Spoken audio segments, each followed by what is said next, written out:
Hello friends, आज आपण second biomolecule बघणार आहे. तर तो म्हणजे आहे लिपिड. मग लिपिड हा असा बायोमॉलिक्यूल आहे की ज्याच्यामध्ये कार्बन, हायड्रोजन आणि ऑक्सिजन हे प्रेझेंट आहे. The proportion of hydrogen is to oxygen is always more than 2:1. दोनास एकापेक्षा अधिक हे काय आहे, हायड्रोजन आणि ऑक्सिजन यांचा रेशो असणार आहे. हा असा बायोमॉलिक्यूल आहे की जो आपल्या शरीरामध्ये वेगवेगळे काम करतो. मग आपण पुढचा भाग बघणार आहे, तर तो म्हणजे आहे क्लासिफिकेशन ऑफ लिपिड्स.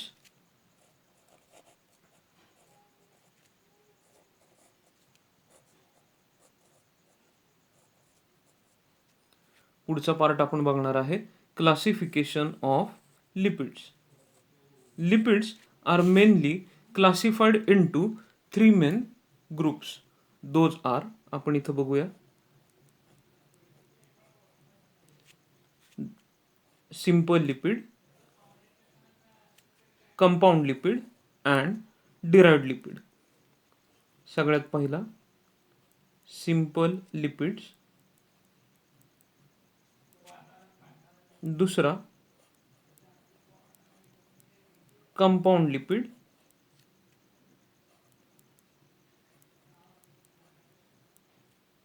आणि तिसरा derived lipid.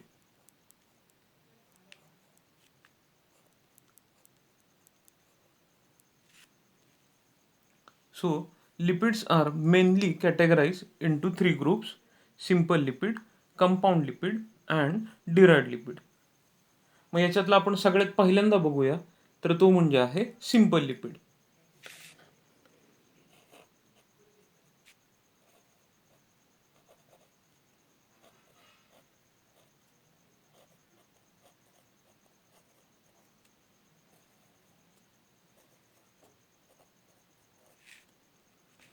Okay, simple lipids are the esters of fatty acid and alcohol. Simple lipid हे कोण आहेत? These are the esters of fatty acid and alcohol.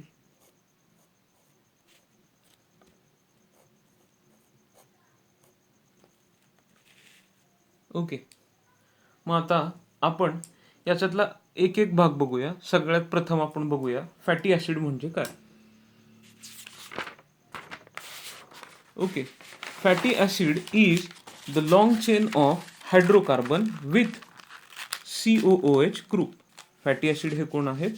Long chain आहेत हायड्रोकार्बनची, की ज्याच्यामध्ये सगळ्यात शेवटी आपल्याला कोण बघायला मिळतं? COOH group. त्यामुळे मी इथे लिहितोय fatty acid is the long chain of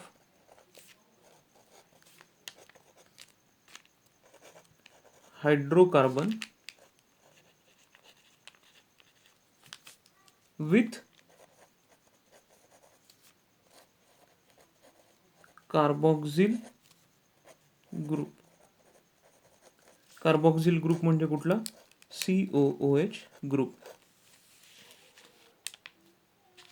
मग अशा पद्धतीनं फॅटी ॲसिड हे आपल्याला बघायला मिळतात, की ज्याच्यामध्ये आपल्याला लॉंग चेन बघायला मिळते कार्बन आणि हायड्रोजनची, ज्याच्यामध्ये शेवटी हा कार्बोक्सिल ग्रुप हा अटॅच असतो. मग इथं आपण डायग्रामॅटिकली बघूया कशा पद्धतीनं आपल्याला फॅटी ॲसिडचं स्ट्रक्चर बघायला मिळतं. It's a long chain of hydrocarbon. त्यामुळे मी काय करतोय, एक हायड्रोकार्बनची लॉंग चेन क्रिएट करतोय आणि शेवटी COOH ग्रुप हा प्रेझेंट असणार आहे. ओके, आता व्हॅलन्सी कंप्लीट करूया आपण. CH3 CH2 CH2 CH2 CH2 CH2.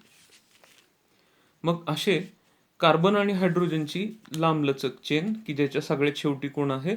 Carboxyl group. याला आपण काय म्हणणार आहे? Fatty acid. ओके, आता पुढे बघा, आपण हेच एक सिंपल फॉर्ममध्ये रिप्रेझेंट करतोय, की इथे R म्हणजे ही कोण असणार आहे? चेन हायड्रोकार्बनची. आणि ज्याला सगळ्यात शेवटी कोण असणार आहे, COH ग्रुप अटॅच असणार आहे. ओके, मग हा एक सिंपल फॉर्ममध्ये मी तुम्हाला आता दाखवतो, जे आपल्याला नंतर उपयोगी पडणार आहे. Okay, it is the fatty acid.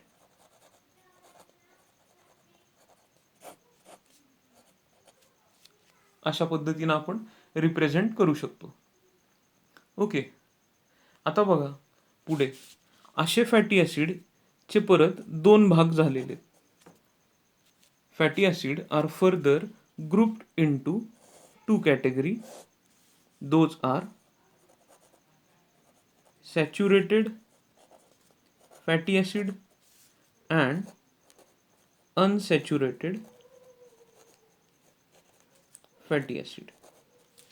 एक म्हणजे कोण आहे, सॅच्युरेटेड फॅटी ॲसिड, आणि दुसरे म्हणजे कोण आहे, अनसॅच्युरेटेड फॅटी ॲसिड.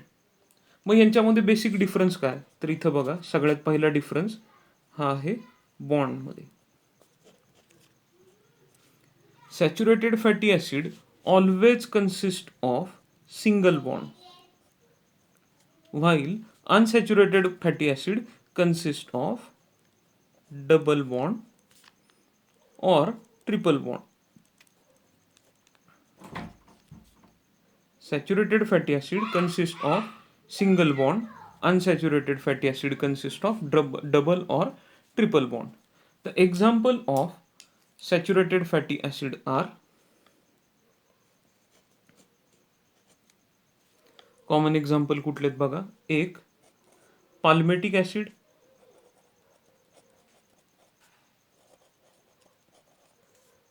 दुसरं एक्झाम्पल स्टेरिक ॲसिड.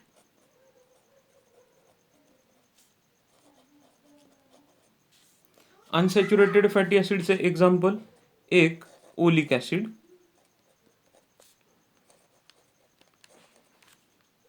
आणि दुसरं लिनोलेइक ॲसिड.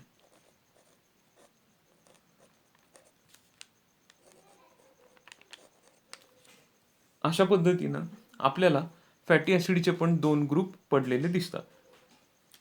त्यानंतर आपण पुढे बघूया.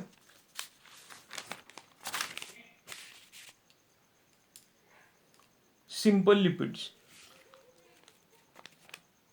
सिंपल लिपिड मधला पुढचा part.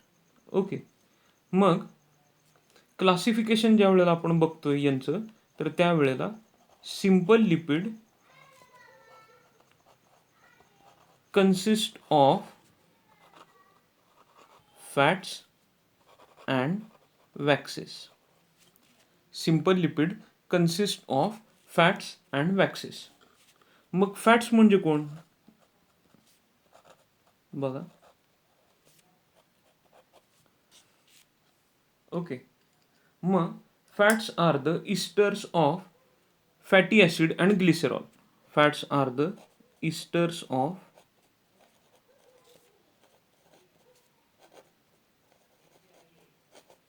Fatty acid and glycerol. Alcohol मधला इथं कुठला ग्रुप प्रेझेंट असतो, तर तो म्हणजे आहे ग्लिसरॉल. मग याच्यातला आपण बघणार आहे ग्लिसरॉलचं स्ट्रक्चर. ओके, ग्लिसरॉल हा 3 कार्बन ॲटम पासून बनलेलं स्ट्रक्चर आपल्याला बघायला मिळतं. इथे मी ड्रॉ करतोय ग्लिसरॉलचं स्ट्रक्चर, ज्याच्यामध्ये 3 कार्बन ॲटम आहे, आणि या तिन्ही कार्बन ॲटमला अल्कोहोल हा अटॅच झालेला आहे, म्हणजे OH ग्रुप हा अटॅच झालेला दिसून येतो. याची व्हॅलेन्सी कंप्लीट करू.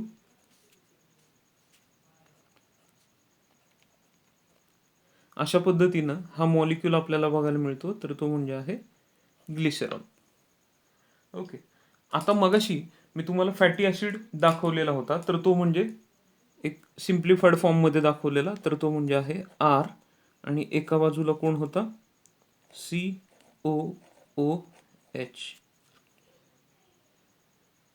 Okay, R is the long chain of hydrocarbon, आणि ज्याला सगळ्यात शेवटी कोण अटॅच झालेला आहे, कार्बॉक्सिल ग्रुप.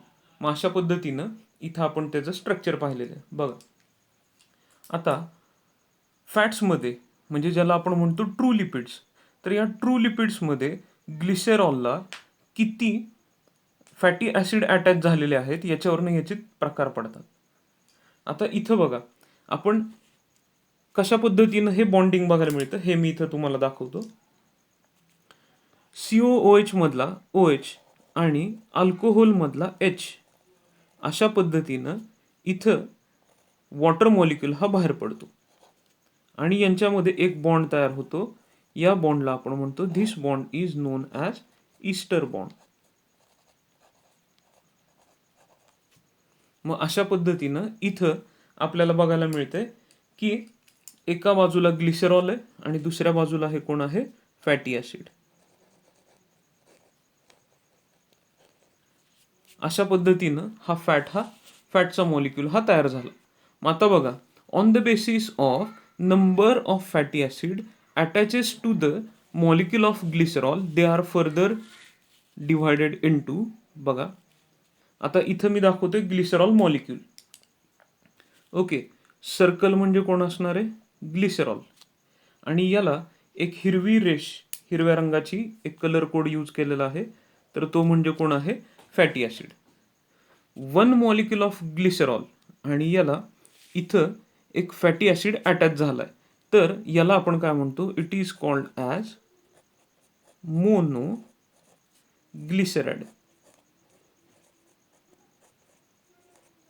मोनोग्लिसराइड म्हणजे काय, 1 molecule of glycerol and 1 molecule of fatty acid. मग याला आपण काय म्हणणार आहे, मोनोग्लिसराइड. मग डायग्लिसराइड पुढचं एक स्ट्रक्चर आपल्याला बघायला मिळतं, तर ते म्हणजे आहे डायग्लिसराइड. एक ग्लिसरॉल आणि याला किती फॅटी ॲसिड अटॅच झालेले आहेत, तर 2. तर याला आपण म्हणतो इट इज नोन ॲज डायग्लिसराइड. इथं मी स्ट्रक्चर दाखवतो, हेच सेम स्ट्रक्चर. इथं जो OH ग्रुप आहे, इथं काय झाला, आणखीन एक ईस्टर बॉन्ड हा तयार झाला. सेम फॉर्मनी वॉटर मॉलिक्यूल बाहेर गेला आणि इथं दुसऱ्या OH ग्रुपला काय झालेला आहे, फॅटी ॲसिडचा दुसरा मॉलिक्यूल हा अटॅच झाला. म्हणजे 1 molecule of glycerol with presence of 2 fatty acid, तर याला आपण काय म्हणलेलं आहे, इट इज नोन ॲज डायग्लिसराइड. आता पुढचा ट्रायग्लिसराइड म्हणजे एक ग्लिसरॉलचा मॉलिक्यूल आणि याला 3 फॅटी ॲसिड अटॅच झालेले. हे तर ट्राय इंडिकेट करतो 3. तयार काय झाला, ट्राय ग्लिसराइड. मग अशा पद्धतीनं इथं हे स्ट्रक्चर बघा कसं येते. हा same ester bond RCOOH, water molecule बाहेर पडला आणि इथं तिसरा बॉन्ड तयार झाला ईस्टर, तर याला आपण काय म्हणलेलं आहे, इट इज कॉल्ड ॲज ट्रायग्लिसराइड. म्हणजे आपण सिंपल लिपिडमध्ये फॅट बघतोय, फॅटमध्ये आपण काय पाहिलेलं आहे, फॅट म्हणजे काय, दे are the esters of fatty acid and glycerol. इथं मी तुम्हाला ग्लिसरॉलचं स्ट्रक्चर दाखवलेलं आहे की ज्याच्यामध्ये 3 कार्बन आहेत, या 3 कार्बनला OH ग्रुप हा अटॅच आहे. जर याच्यातल्या पहिल्या कार्बनच्या OH ग्रुपला जर फॅटी ॲसिड अटॅच झाला, तर याला आपण म्हणतो मोनोग्लिसराइड. म्हणजे it consist of 1 molecule of glycerol and 1 molecule of fatty acid, तर याला आपण म्हणलेलं आहे मोनोग्लिसराइड. सेकंड कंडिशन, एक ग्लिसरॉल मॉलिक्यूल आणि याला 2 फॅटी ॲसिड अटॅच झाले, तर याला आपण म्हणलेलं आहे इट इज नोन ॲज डायग्लिसराइड. तिसरी कंडिशन, एकच ग्लिसरॉल मॉलिक्यूल आहे आणि याला तिन्ही कार्बनला म्हणजे तिन्ही OH ग्रुपला हा कोण अटॅच झालेला आहे, फॅटी ॲसिड, तर याला आपण काय म्हटलेलं आहे, इट इज नोन ॲज ट्रायग्लिसराइड. मग अशा पद्धतीनं फॅट्समध्ये आपल्याला फॅटी ॲसिडच्या नंबरवरनं ग्लिसरॉल मॉलिक्यूलला किती अटॅच झालेले आहेत याच्यावरनं याचे हे 3 प्रकार बघायला मिळतात. आता पुढं आपण बघूया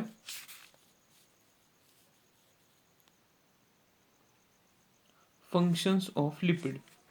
इथं आपण बघणार आहे पुढचा part, functions.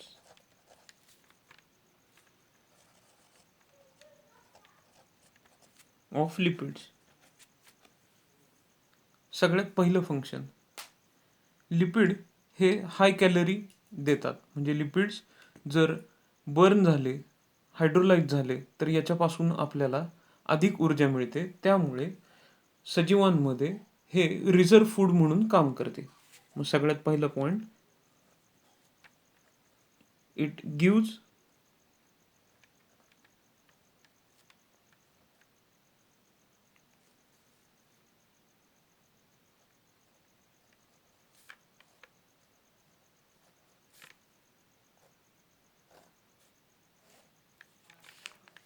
high energy. So living organisms store their food material in the form of fats. In plant, the storage form is starch, but in a seed, it is in the form of lipids. बियांमध्ये हे आपल्याला lipids हे present असलेले दिसून येतात.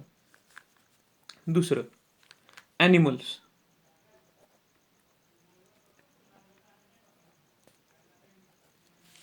Animal store their energy किंवा store their food material in the form of fats.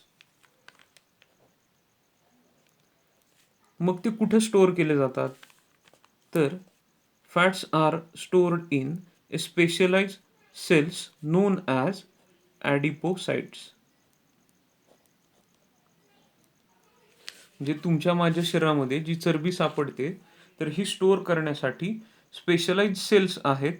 या सेल्सचं नाव आहे, those cells are known as adipocytes. Second function,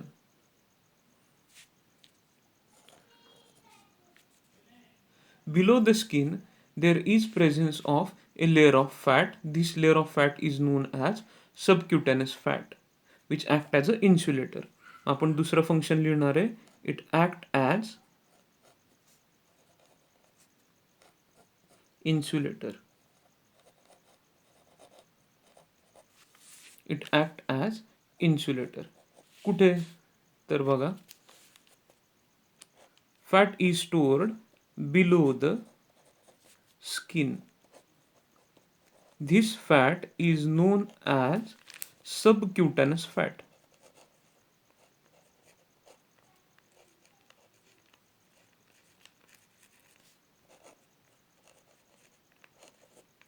Which act as insulator. त्यामुळे जर तुम्ही पाहिलं असेल, लठ्ठ माणसांना थंडी ही कमी लागते. त्यांना उकाडाचा त्रास हा जास्त होतो. याचं कारण म्हणजे काय, की त्यांच्या शरीरामध्ये जी चरबी आहे ती काम काय करत असते, which act as like insulator. तिसरं function, it act as shock absorber. It act as shock absorber. Shock absorber म्हणून तुमच्या माझ्या शरीरामध्ये काम करते. पण कुठे? It is located on the internal organs which protects the internal organ from mechanical damage.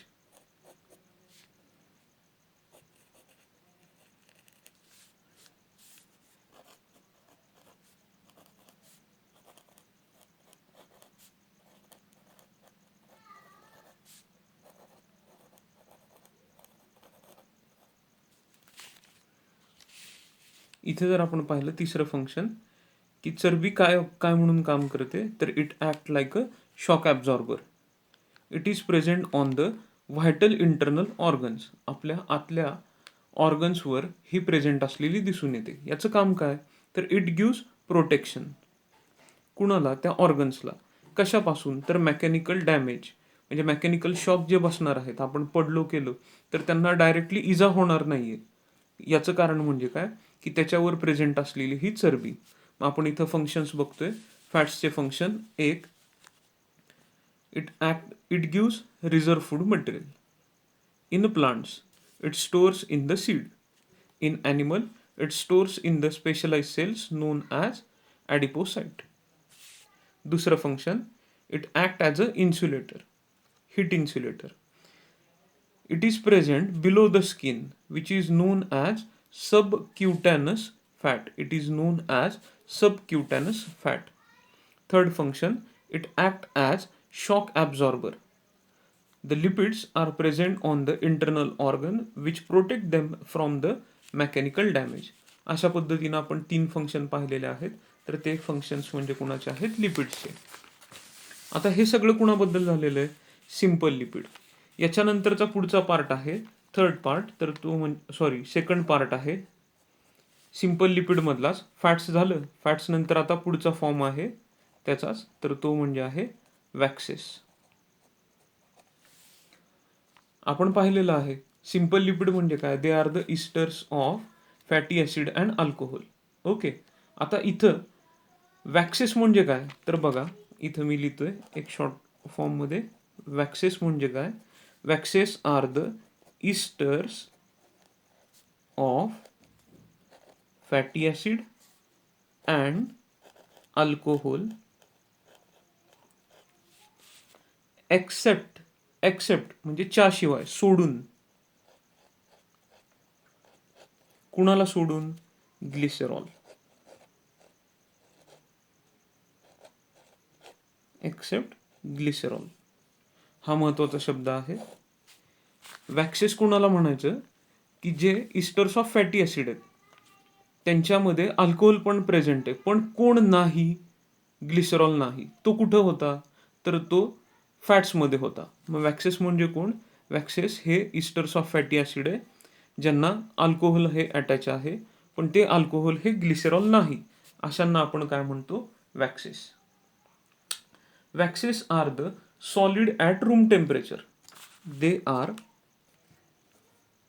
solid at room temperature. Waxes are solid at room temperature. They are present in abundance in our body. आपल्या शरीरामध्ये किंवा सजीवांच्या शरीरामध्ये हे खूप प्रमाणामध्ये आपल्याला बघायला मिळते. मग कुठं कुठं बघायला मिळतं याच्याबद्दल आपण बघू. एक्झाम्पल बघा.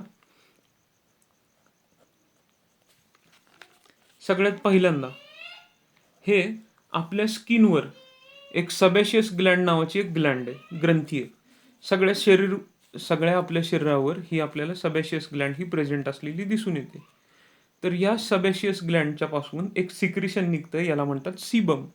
सीबम म्हणजेच काय? ऑइल.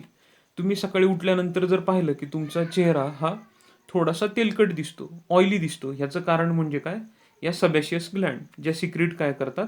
वॅक्स. मग आपण याच्याबद्दलच लिहू. बघा, पहिलं ते आपल्या शरीरावर सर्वत्र आहेत, पण मॅक्सिमम यांची संख्या ही आपल्याला चेहऱ्यावर बघायला मिळते.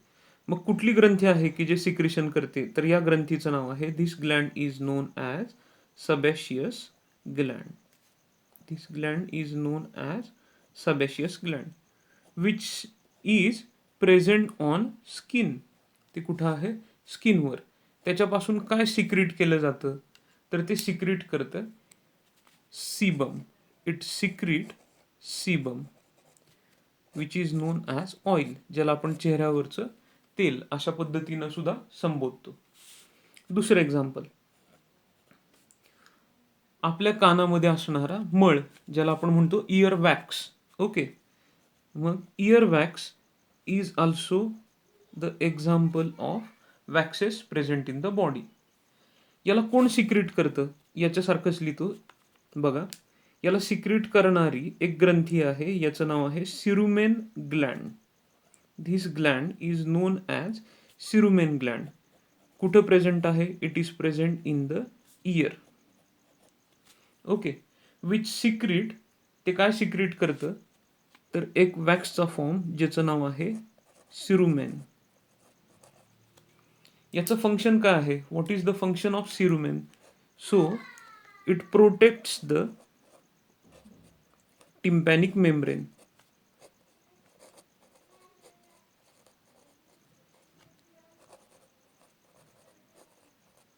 आपल्या कानाच्या पडद्याला प्रोटेक्ट करायचं काम करतं. ओके. थर्ड एक्झाम्पल, तुम्ही बऱ्याचदा पाहिलं असेल की शेळ्या असतील किंवा मेंढ्या असतील, हे पावसामध्ये भिजत नाहीत, पूर्ण ओले होत नाहीत. याचं कारण म्हणजे सुद्धा काय? तर त्यांच्या शरीरावर किंवा स्किनवर हे अशाच पद्धतीचं एक वॅक्सचं प्रोटेक्शन असतं. वॅक्स असतानाच हायड्रोफोबिक इन नेचर आहे, म्हणजे ते पाण्याला जवळ येऊ देत नाहीये, पाण्याचा तिरस्कार करतं. मग अशाच एका वॅक्सच्या प्रोटेक्शनचं लेअर ही त्यांच्या हेअरवर आणि स्किनवर प्रेझेंट असलेली दिसते. मग ते कुठलं आहे, तर त्याचं नाव आहे, त्या वॅक्सचं नाव आहे लॅनोलिन. This wax is known as lanolin, which is present in the ships, which is called as wool wax. Which is called as wool wax. कुठं प्रेझेंट आहे, थोडी सिक्वेन्स चुकली. Which is present on the skin and present on the hair of the ship. अशा पद्धतीनं हे पण आपल्याला बघायला मिळतं. आणि सगळ्यात कॉमन चौथं, in plants it is known as plant wax. झाडांमध्ये सुद्धा आपल्याला हे बघायला मिळतं. उदाहरणार्थ कमळाच्या झाडावर कमळाची जी काही पानं आहेत यांच्यावर आपल्याला एक प्रोटेक्टिव्ह लेअर बघायला मिळते वॅक्सची, की जी त्या पानांचं कुजणं हे थांबवते. मग कुठं प्रेझेंट आहे, तर it is present on the leaves, on the stem and fruits. मग अशा पद्धतीनं हे प्लांट वॅक्स सुद्धा आपल्याला या प्लांट पार्ट्सवर बघायला मिळतं.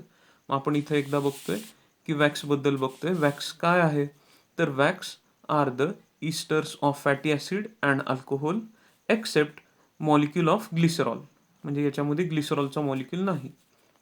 दे are solid at room temperature. They are presence in abundant in our body. Some examples बघा. पहिलं, sebaceous gland secretes a oily substance which is known as sebum, which is present on the skin. Second example, earwax. Earwax which is secreted by the cerumen gland which protect the tympanic membrane. Third example, wool wax present in the wool.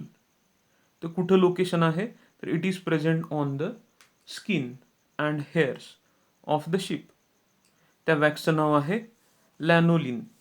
आणि सगळ्यात शेवटचं plant waxes. Plant waxes हे बघायला मिळतात आपल्याला लिव्हजवर, स्टेमवर आणि फ्रूटवर, जे त्यांचं कुजणं हे थांबवतात. मग अशा पद्धतीनं आपण हा पार्ट पाहिलेला आहे. सगळा पार्ट आपण पहिल्यापासून एकदा रिवाइज करू.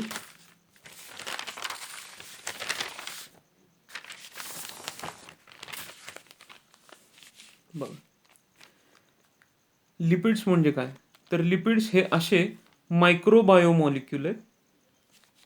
They are the microbiomolecule which consist of carbon, hydrogen and oxygen.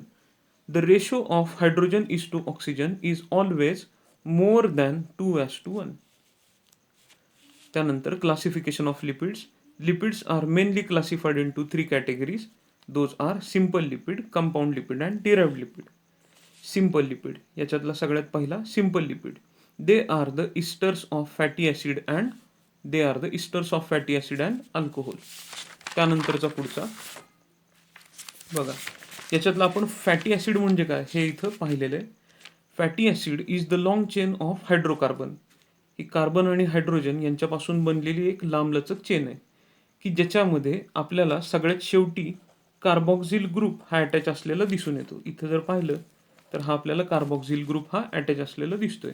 म्हणजे it is the long chain of hydrocarbon with carboxyl group. हे मी इथं तुम्हाला दाखवलेलं आहे. R is the long chain of hydrocarbon. Okay. These fatty acid are further classified into 2 main categories. Those are saturated fatty acid and unsaturated fatty acid. एक म्हणजे कोण आहे सॅच्युरेटेड फॅटी ॲसिड आणि दुसरं म्हणजे कोण आहे unsaturated fatty acid. Saturated fatty acid consist of single bond. यांच्यामध्ये सिंगल बॉन्ड हा प्रेझेंट असतो. While unsaturated fatty acid consist of double or triple bond. यांच्यामध्ये डबल बॉन्ड तरी प्रेझेंट आहे, नाहीतर यांच्यामध्ये ट्रिपल बॉन्ड तरी प्रेझेंट आहे.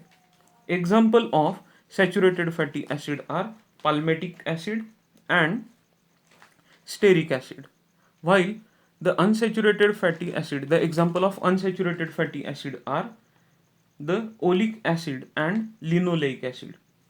आणखीन एक इथं माझ्याकडनं सांगायचं राहिलेलं आहे की इथं बघा, अनसॅच्युरेटेड फॅटी ॲसिड हे सॅच्युरेटेड फॅटी ॲसिडमध्ये कन्व्हर्ट होऊ शकतात.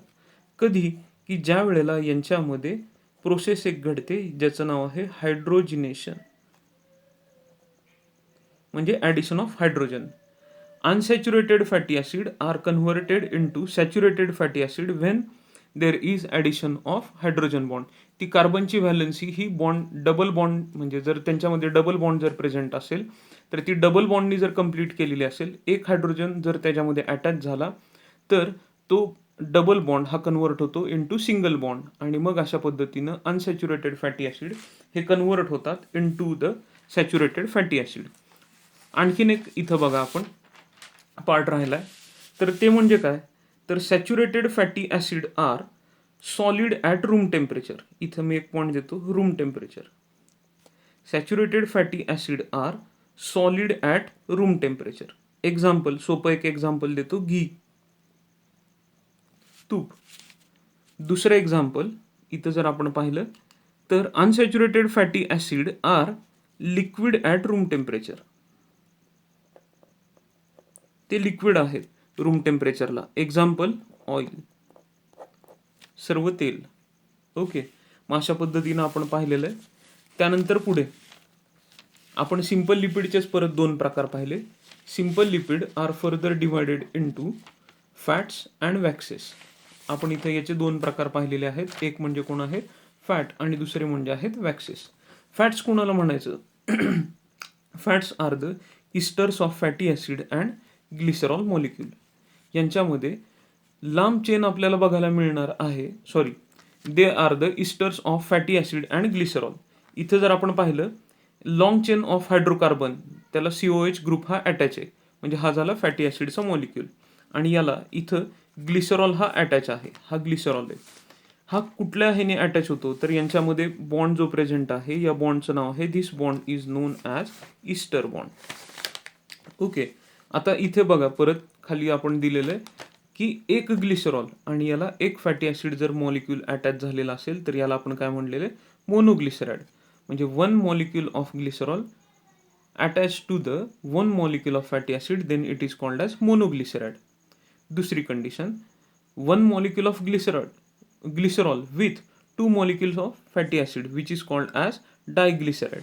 Third condition, one molecule of glycerol consists of 3 molecules of fatty acid, then it is called as triglyceride. मग अशा पद्धतीनं आपण फॅट्समध्येच बघतोय की ग्लिसरॉलला कशा पद्धतीनं फॅटी ॲसिड हे अटॅच झालेले आहेत. त्यानंतरचा पुढचा पार्ट आपण इथं पाहिलेला आहे, तर तो म्हणजे आहे फंक्शन्स ऑफ लिपिड. एक, लिपिड रिझर्व्ह फूड मटेरियल म्हणून काम करतं. झाडांमध्ये ते स्टोअर केलं जातं, सीड्समध्ये, ॲनिमलमध्ये ते स्टोअर केलं जातं ॲडिपोसाइट नावाच्या सेल्समध्ये. हे रिझर्व्ह फूड मटेरियल म्हणून काम का करतं, याचं कारण म्हणजे काय, की हे हाय एनर्जी देतं. दुसरं, it act as a insulator. ते इन्सुलेटर म्हणून काम करतं. स्किनच्या खाली ते आपल्याला स्टोअर झालेलं दिसून येतं, याला आपण म्हणतो subcutaneous fat. Third, it act as a shock absorber. Internal ऑर्गनच्या वर ते प्रेझेंट आहे, त्यामुळे ते काम काय करतं, प्रोटेक्शनचं काम करतं, protect them from the mechanical damage. हे सगळं झालं सिंपल लिपिड. सिंपल लिपिडमधला फॅट्स. आता दुसरा पार्ट, वॅक्सेस. वॅक्सेस म्हणजे काय आहे, they are the esters of fatty acid and alcohol except glycerol. याच्यामध्ये ग्लिसरॉल हा नाही. They are solid at room temperature. They are present in abundance. Example, subcutaneous fat present in below the skin, sebaceous gland secretes the oily substance which is known as sebum, which is present on the skin. Second example, earwax. Earwax is secreted by the cerumen gland which is present in the ear, which protect the tympanic membrane. Third one is the wool wax, which is known as lanolin, which is present on the skin and hair. Last one, plant wax. Plant wax, they are hydrophobic in nature, so protect the plants from the desiccation. They are present on the leaves, stem and fruit. याच्यानंतरचा उरलेला part आपण बघणार आहे, तर तो म्हणजे आहे compound lipid, आणि त्यानंतरचा पार्ट आहे डिराइव्हड लिपिड. हे आपण पुढच्या लेक्चरला बघूया. थँक्यू.